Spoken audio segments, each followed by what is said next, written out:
Halo semuanya, Assalamualaikum warahmatullahi wabarakatuh. Kembali lagi ke pelajaran ekonomi. Sebelum kita belajar, alangkah baiknya kita berdoa bersama-sama. Bismillahirrahmanirrahim. Rabbi zidni ilma warzuqni fahma. Amin. Semoga kalian dalam keadaan sehat walafiat ya semuanya. Untuk minggu lalu kita telah membahas tentang pendapatan nasional.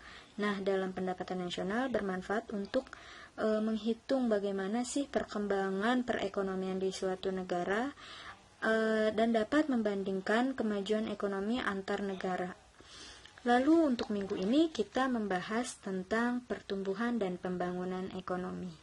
Untuk materinya silahkan disimak baik-baik dan dicatat ya. Semangat belajarnya. Oke, kita masuk kepada materi pertumbuhan dan pembangunan ekonomi. Nah, yang sudah Ibu jelaskan bahwa bab pertama kamu telah mempelajari tentang pendapatan nasional. Seperti yang kita tahu bahwa produk domestik bruto (PDB) atau GNP merupakan salah satu alat yang bisa digunakan untuk mengetahui adanya pertumbuhan ekonomi suatu negara. Nah, di samping itu, kesejahteraan masyarakat dari aspek ekonomi dapat diukur dengan tingkat pendapatan nasional per kapitanya. Oleh karena itu, agar pendapatan nasional dapat meningkat, pertumbuhan ekonomi menjadi salah satu target yang sangat penting yang harus dicapai dalam proses pembangunan ekonomi oleh sebuah negara. Nah, keberhasilan pembangunan dan tingginya pertumbuhan ekonomi suatu negara yang ditunjang oleh para pelaku ekonominya akan meningkatkan kesejahteraan rakyat di negara tersebut. Oleh karena pentingnya kajian mengenai pertumbuhan dan pembangunan ekonomi, pelajarilah materi yang akan disajikan pada bab pertumbuhan dan pembangunan ekonomi ini dengan sungguh-sungguh. Disimak videonya dan dicatat ya. Oke, yang pertama Ibu jelaskan pengertian dan cara menghitung pertumbuhan ekonomi. Untuk pengertiannya, bentar. Pengertian pertumbuhan ekonomi. Peningkatan kegiatan ekonomi masyarakat yang menyebabkan peningkatan jumlah produksi barang dan jasa atau peningkatan pendapatan nasional.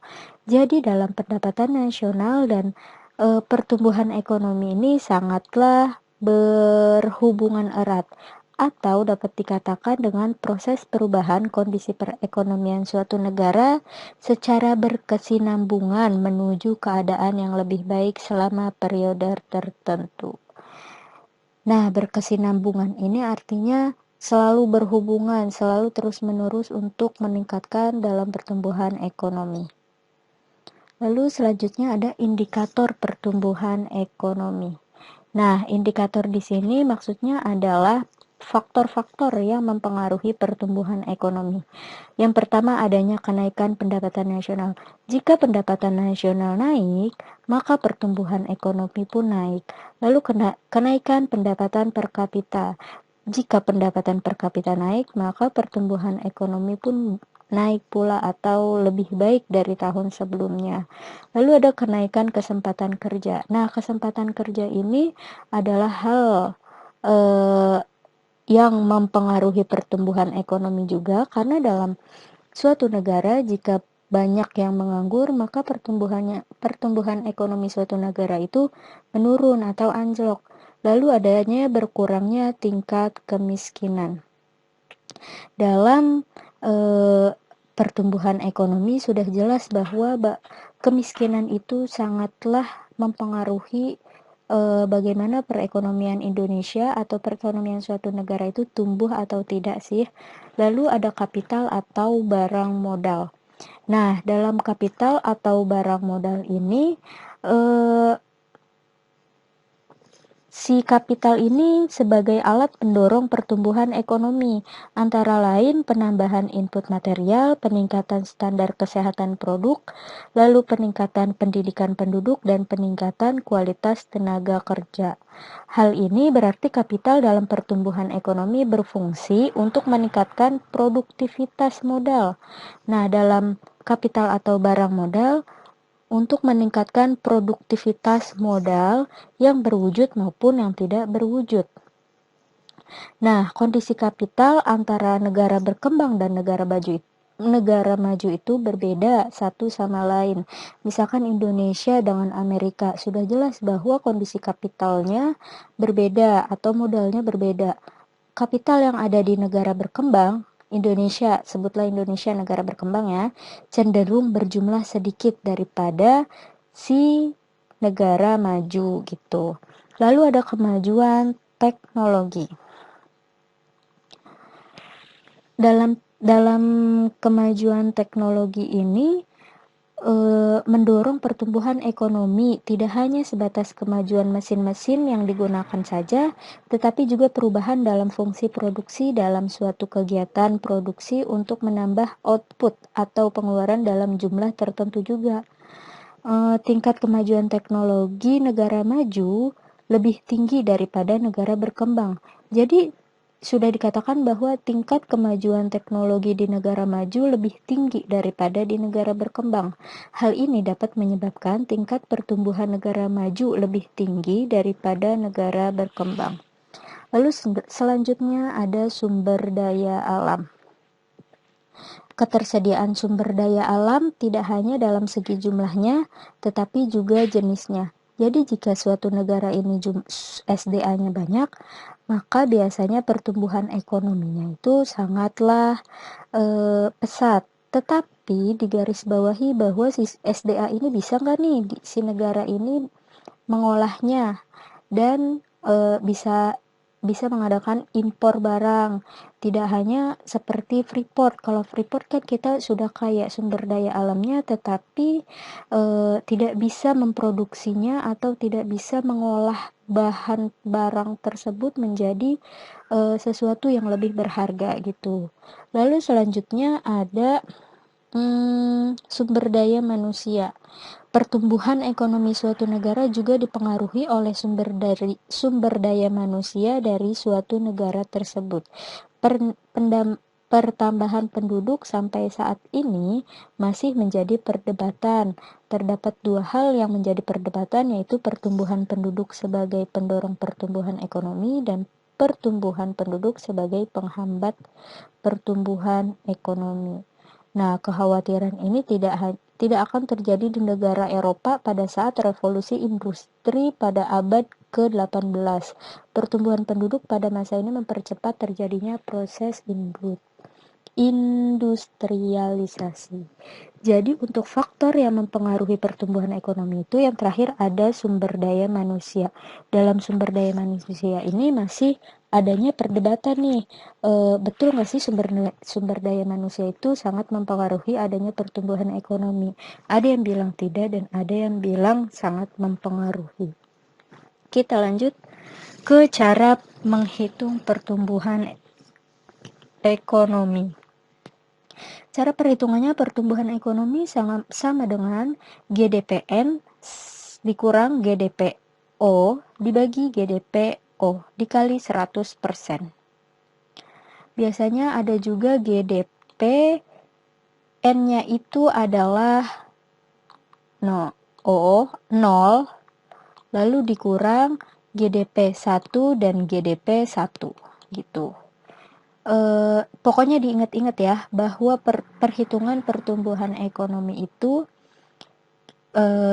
PDB atau GDP tahun sebelumnya dikurang GDP tahun ini dibagi GDP tahun ini gitu, dikali 100%. Pokoknya ini yang pertama tahun sebelumnya, lalu dikurangi dengan tahun saat ini dibagi dengan tahun saat ini.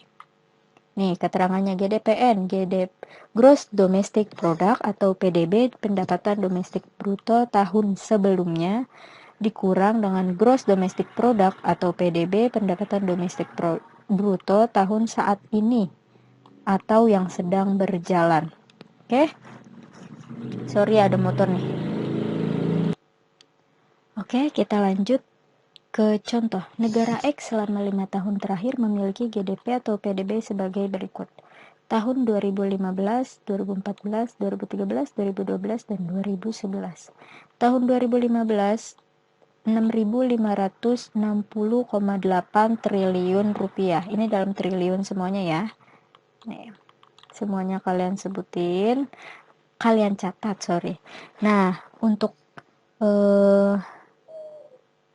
apa sih namanya ya? Untuk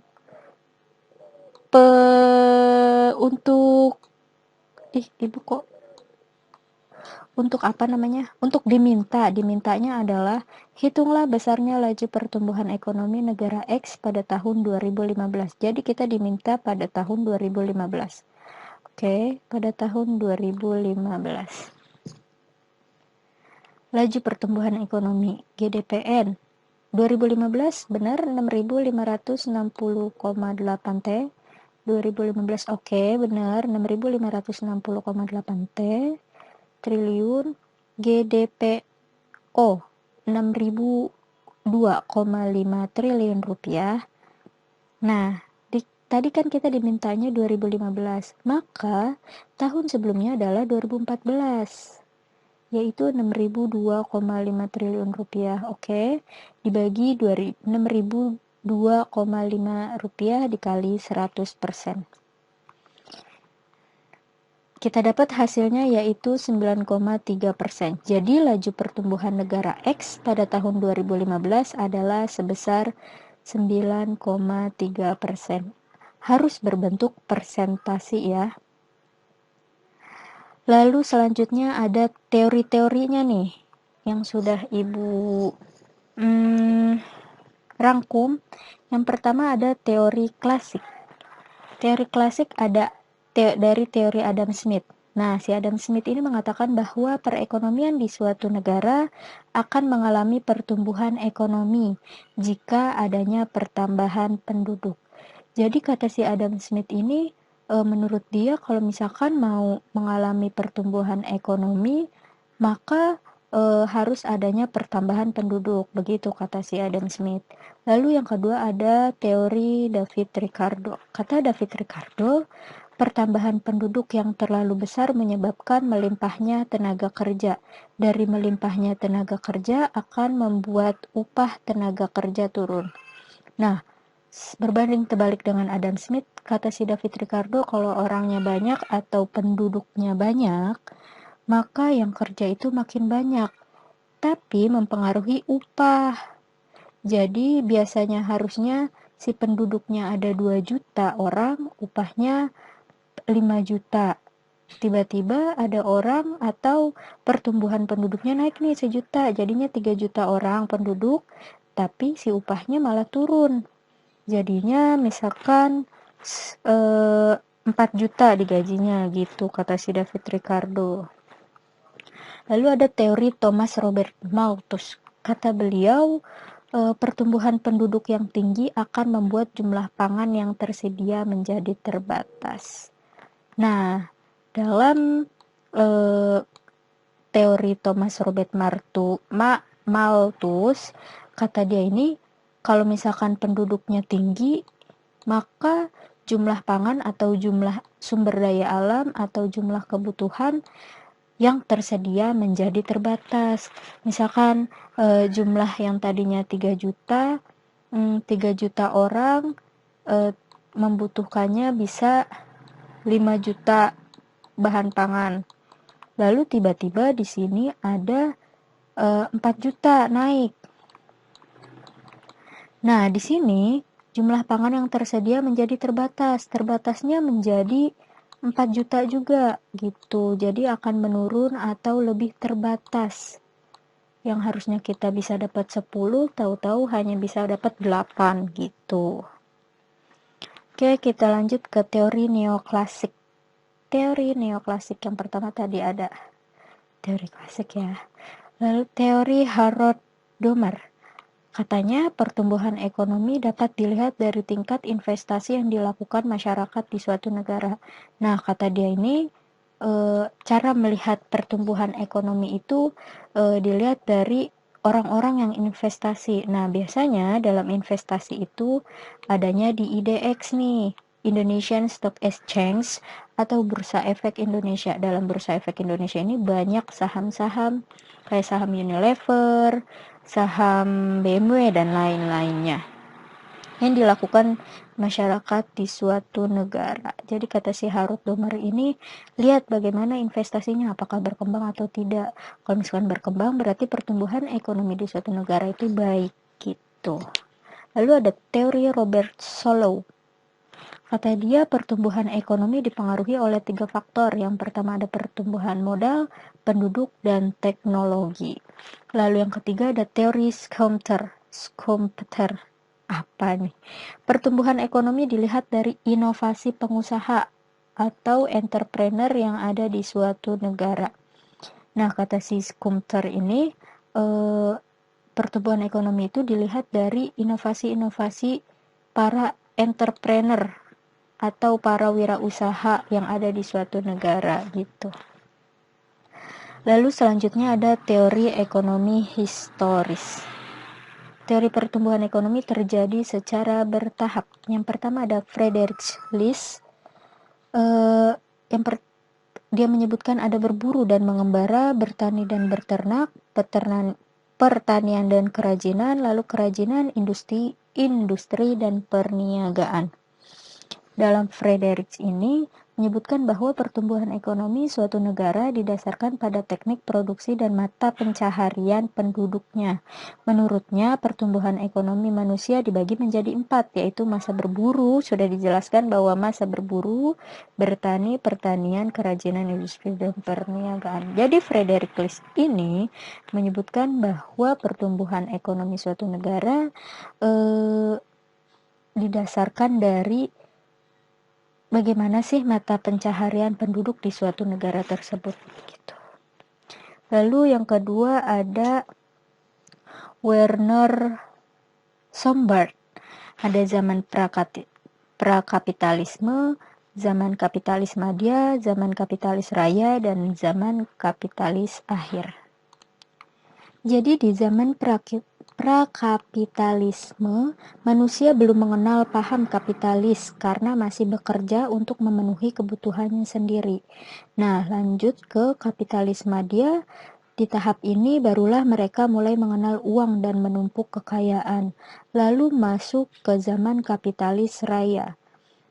Dalam kapitalis raya ini, kaum kapitalis atau pemilik modal bermunculan dan manusia diarahkan untuk memperoleh untung sebesar-besarnya. Lalu di tahap akhir ada kapitalis akhir, yaitu kesenjangan antara kaum kapitalis dan kaum buruh melahirkan kaum sosialis untuk mewujudkan kemakmuran bersama. Jadi seperti itu zaman atau teori yang disebutkan dengan Werner Sombart. Lalu selanjutnya ada teori yang disebutkan Whitman Rostow. Ada 4 tahap tradisional, tahap transisi atau persiapan untuk tinggal landas, tahap tinggal landas, tahap menuju kematangan, dan tahap konsumsi masa tinggi. Maksudnya tahap tradisional ini ekonomi di suatu negara itu didominasi oleh sektor pertanian. Lalu yang kedua ada tahap transisi. Nah, tahap transisi ini terjadi peralihan struktur tenaga kerja dari pertanian ke industri. Jadi dari pertanian ke industri. Ini tadi pertanian ya. Lalu tahap tinggal landas, hambatannya. Bagaimana hambatan dalam struktur sosial dan politik dapat diatasi. Ini hambatan struktur sosial dan politik. Nah, itulah pokoknya. Tahap menuju kematangan. Nah, di sini serikat buruh dan dagang semakin maju. Di tahap menuju kematangan ini entrepreneur atau pembisnis itu dalam tahap maju. Lalu tahap konsumsi masa tinggi. Tenaga kerja didominasi tenaga kerja terdidik dan penduduk di kota lebih besar daripada di desa. Lalu selanjutnya ada Karl Busser. Nah, si Karl Busser ini menguraikan pertumbuhan ekonomi suatu negara berdasarkan hubungan produsen dan konsumen. Tahapannya yang pertama ada masa rumah tangga tertutup. Jadi nih si Karl Busser ini bagaimana hubungan produsen dan konsumen ya. Yang pertama ada masa rumah tangga tertutup. masyarakat hanya memenuhi kebutuhan kelompoknya sendiri. Lalu yang kedua ada masa rumah tangga kota, yaitu muncul hubungan dagang antar desa dan desa dengan kota. Maksudnya di sini yang ini tuh hanya di daerah satu saja, tidak daerah kemana-mana. Lalu di sini masa rumah tangga kota, dari desa bisa produknya ke kota. Lalu ada masa rumah tangga bangsa atau kemasyarakatan. Perdagangan antar kota akan membentuk satu kesatuan masyarakat yang melakukan pertukaran dagang dalam negara. Lalu masa rumah tangga dunia, masa di mana perdagangan telah melewati masa-masa negara seperti saat ini gitu. Jadi si Corbusier ini menilai bahwa pertumbuhan ekonomi dapat dilihat dari hubungan produsen dan konsumennya. Nah, di sini ada pertumbuhan, teori ekonomi modern Kuznets. Yang pertama ada pertumbuhan ekonomi dapat dilihat dari adanya peningkatan terhadap persediaan barang secara terus-menerus. Lalu yang kedua dilihat dari kemajuan teknologinya. Yang ketiga dilihat dari penggunaan teknologi secara luas dan efisien secara efektif. Nah, ciri-ciri teori ekonomi Kuznets, laju pertumbuhan penduduk dan produk per kapita yang tinggi, karena dia tuh udah menggunakan teknologinya sangat efisien dan efektif. Lalu peningkatan produktivitas, laju perubahan struktural yang tinggi, terjadi urbanisasi, lalu adanya ekspansi negara maju, dan adanya arus barang modal dan orang antar bangsa. Nah, ciri-ciri teori ekonomi Kuznets ini telah disebutkan bahwa terjadinya urbanisasi. Urbanisasi sendiri artinya pergeseran populasi dari daerah desa ke kota. Jadi dari desa ke kota itu namanya urbanisasi. Lalu di sini ada dikatakan bahwa adanya ekspansi. Nah, ekspansi itu maksudnya adalah aktivitas peningkatan ekonomi ke negara maju gitu. Oke, kita lanjut. Nah, perbedaan pembangunan ekonomi dengan pertumbuhan ekonomi akan dibahas di materi minggu depan.